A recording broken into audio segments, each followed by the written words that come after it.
Okay, look who we got. So we got Jeff Holliday here. A lot of you guys may know him. He was a full bird colonel and retired here recently. Now we're going to do a quick little chronological thing. Where did you grow up?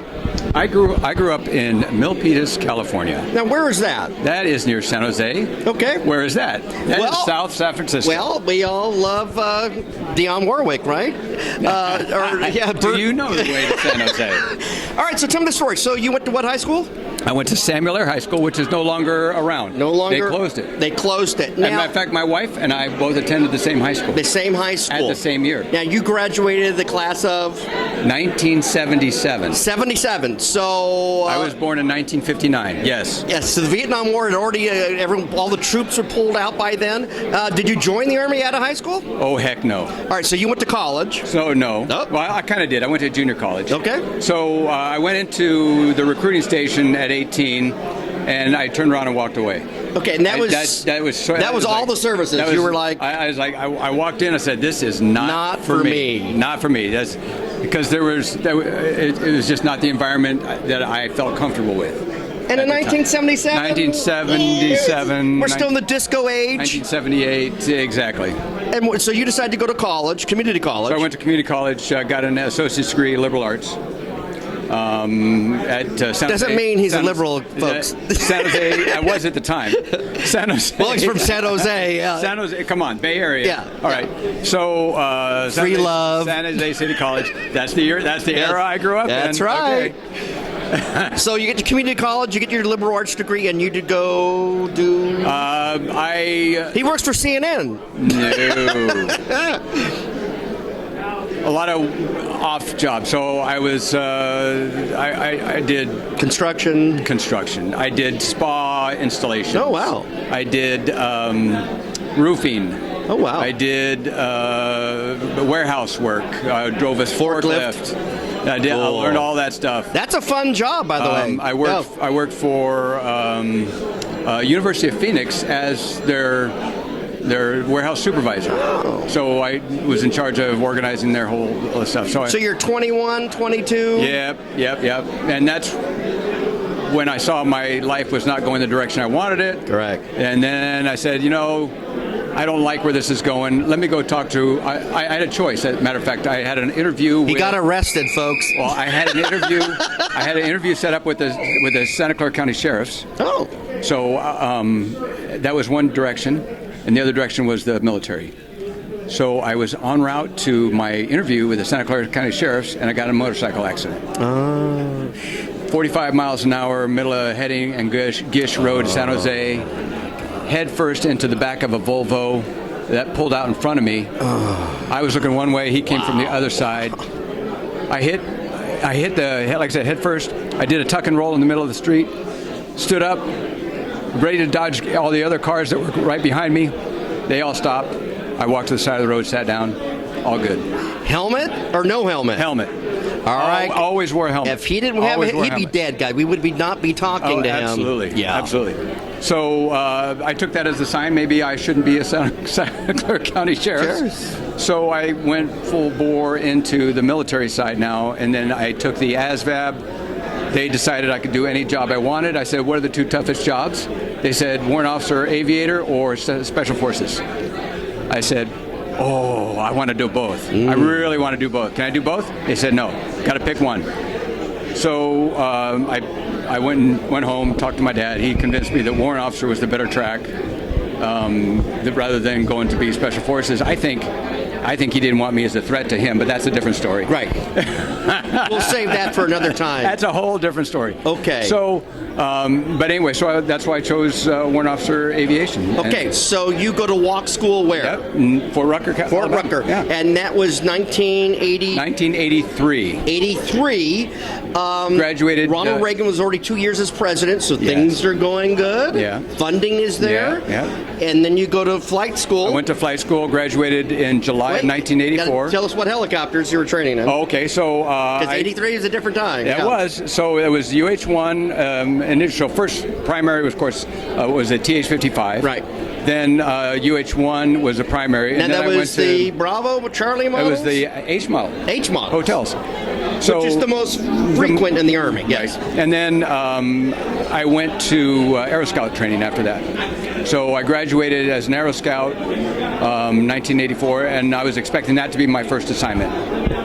No. Where'd you go? I went to Korea, South Korea, for my first assignment for a year.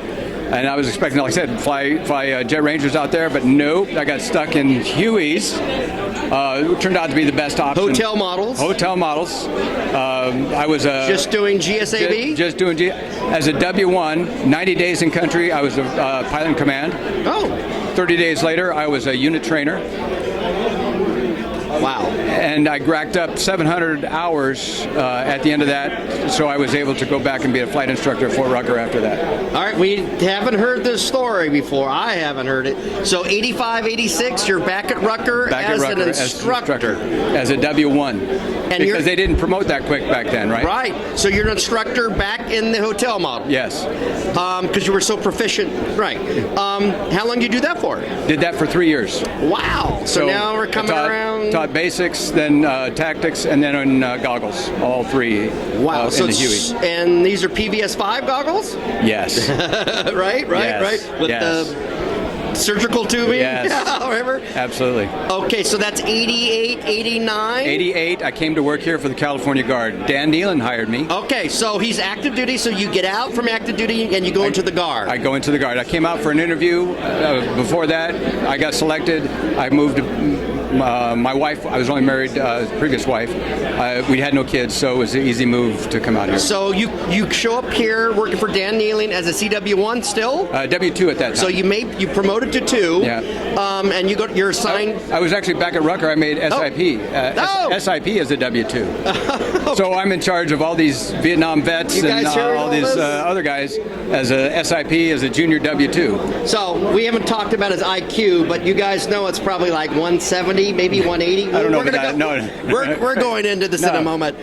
So, all right, so you're back here, and you're with Alpha Company, Bravo Company, Charlie Company, Delta Company? Yeah. No. A whole bunch of different... Yeah. Remember? What was it? Was Jim Young? Who I can't remember. They've changed so many times. We've said this today already. Right. Okay, so I was with Jim Young's company at the time. It was actually Kim Selleck. One of those. Kim Selleck was the first company commander. Okay. And then Jim Young, and then I don't know who was after that. Okay, so you're here, and you're in the Guard now.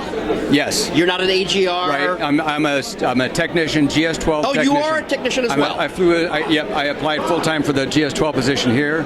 That's what motivated me to come out, because I had a full time job. So you're at the flight facility as a full time IP on the hotel model. Yes. And on the Guard side, you're just flying and having fun. On the Guard side, It was W2 work. Okay. More IP work, and that goes into why I decided. Out of that yet. So you're here at Los Alamitos. So I went to OCS. Next is OCS, right? And you're not at Mather yet. No, I'm not at Mather. I'm here. So you decide to go do the commission route. I went the commission route because Can you tell us why you made that decision? Ooh, that's a touchy subject, but I'll go ahead. Is it your father again? No, it has nothing to do with my father this time. Okay. Probably he would have recommended against it. So maybe that's what it was. I don't know, but it had to do with the fact that I needed something different to do on the weekends, because I was bored to tears doing instructor pilot work. Okay. I just couldn't do that. That's not break the monotony. That's not who I am. Right. On top of that, I liked having a say in what I do. Right, and not always falling at the whim. Turns out you're always at fault at the whim with somebody. Right. But I was still young at the time, and I was naive. So I wanted some kind of control in my life, and that's why I went to OCS. Wow. So that was my motivation for all that. And where did you go for OCS school? Fort Benning, Georgia. And that's 4 weeks? No. How long is that? How long? 9 weeks. Oh, 9 weeks. Yes, 9 weeks of hell, because after Warrant Officer Candidate School for a year, and then going to OCS that tried to be like Warrant Officer, it was terrible. No. It was terrible. I had a terrible time. I had not heard that, folks. Yeah. Okay, so you're butter bar? Yep, butter bar. And then you come back to Los Al? I came back to Los Al. I was a butter bar here for 3 years. So I left here in 90. In your guard position, your guard position's changed because you're in commission? No, they just made you a line officer. 94. I left here in 94. 94. Yeah. And I became commissioned in 90. 92, 91. 91. 91. Yeah. Wow. And then you go to Mather in 94. Then I go to Mather in 94. And how did you make that decision? How did that happen? You would be closer to home? It was closer to home. It was more for my ex-wife who wanted to leave Southern California. She's from Northern California also. Okay. And so I was just at you know those decisions where you try to accommodate others instead of accommodating yourself. Right. And sometimes that makes sense. Sometimes it doesn't. Either way, it's been a good career, so I can't falter. I mean, as far as it ends up being a good decision, right? Yeah. So it's okay. It's all good.